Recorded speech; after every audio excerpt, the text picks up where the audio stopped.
एक गुरुजी के दो चेले थे, दोनों को गुरुजी ने एक एक लड्डू दिया और फिर गुरुजी ने कहा जाओ इस लड्डू को ऐसी जगह पर खाना जहां तुम्हें कोई देख ना रहा हो।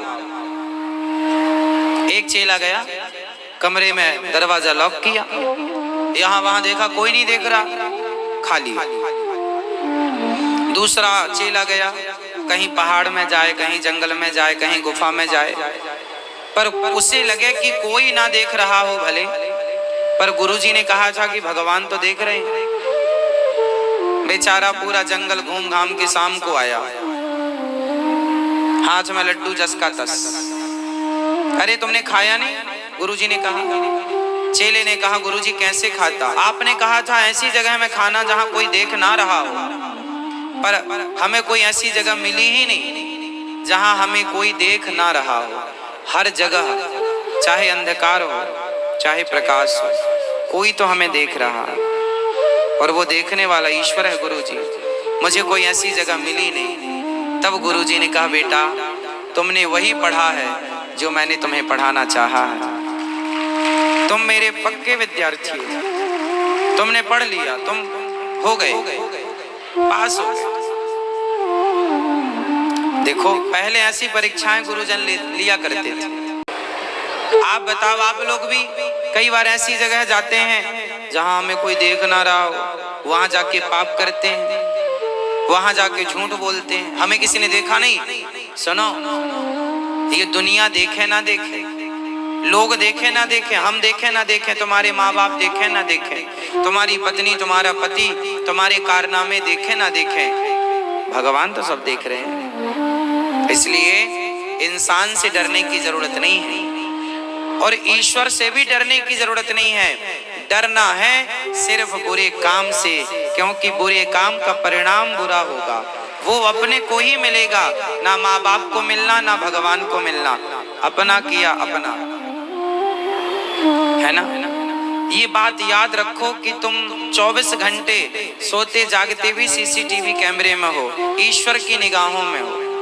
लाख आंख से देख रहा है तुझे देखने वाला, सच की खेती कर ले चतुर नर, समय गुजरता जाता मेरे मालिक की दुकान में सब लोगों का खाता।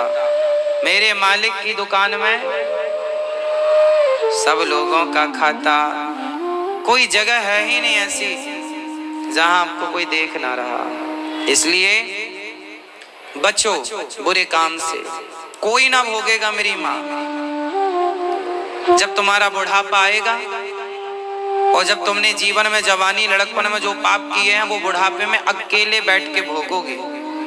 बूढ़े आदमी के पास ना कोई बैठने वाला होता है ना कोई बात करने वाला। कर्मदंड आदमी, कई बूढ़े लोग ना परेशान हैं अपनी बीमारियों से। कितने लोगों को मैंने सुना वो कहते हैं भगवान मौत दे दो, अब मौत की भीख मांग रहे, मौत भी नहीं मिल रही है उन्हें। हाँ या ना? कितने लोग आज भी हमारे देश में ऐसे हैं जो मौत मांगते हैं, उन्हें मौत भी नहीं मिलती। क्यों नहीं? कैसे मिल जाएगी? भोगना पड़ेगा कर्मों का दंड, पूरा भोग लोगे तब मौत भी आएगी, है ना? इसलिए कोई और ना भोगेगा। हर व्यक्ति अपना सुख दुख भोग रहा है, फिर भी आदमी सुधरने को तैयार नहीं, फिर भी आदमी मानने को तैयार नहीं, समझने को तैयार नहीं। रावण जैसे ना बच पाए, कर्म गलत किए तो दंड भी तो मिला, हाँ या ना? फिर रावण ना बचा, हम और आप क्या बचेंगे? भीष्म पितामह को बाणों की सैया मिली, कर्मों का दंड ही तो था। इसलिए भगवान चार थे सुभिज्ञः स्वराट, भगवान सब जानते हैं हम कितने अच्छे हैं और कितने झूठे हैं, हम कितने सच्चे हैं कितने झूठे हैं, कितने अच्छे हैं कितने बुरे हैं। गांव में लोग कहते हैं मामा से मम्योरी की बातें ना करो,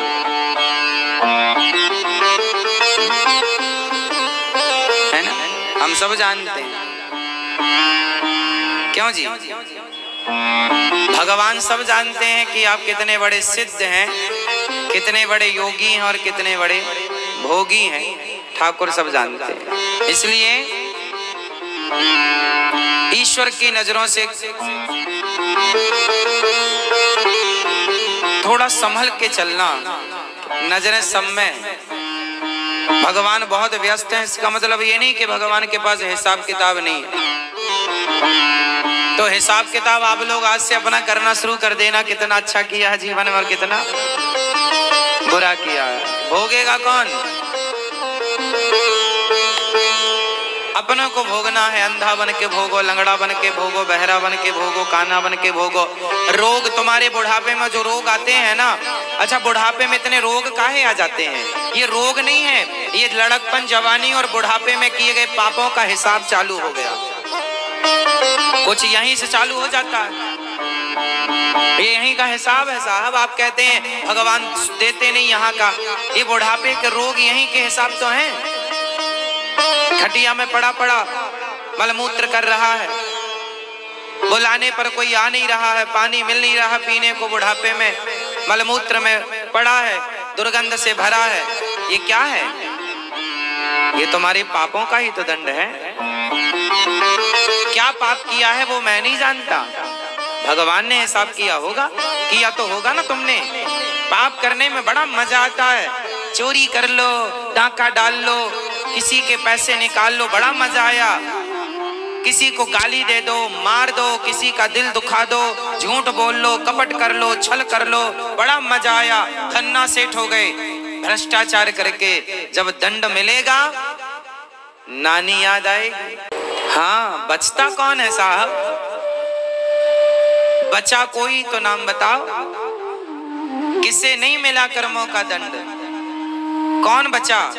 दशरथ जी को भी तड़प तड़प के मरना पड़ा। राम भगवान के पिता थे, भगवान के बाप को भी माफी नहीं मिली, कर्मों का दंड भोगना पड़ा। फिर तुम हम बच जाएंगे? इसलिए अपनी फाइल ठीक करो।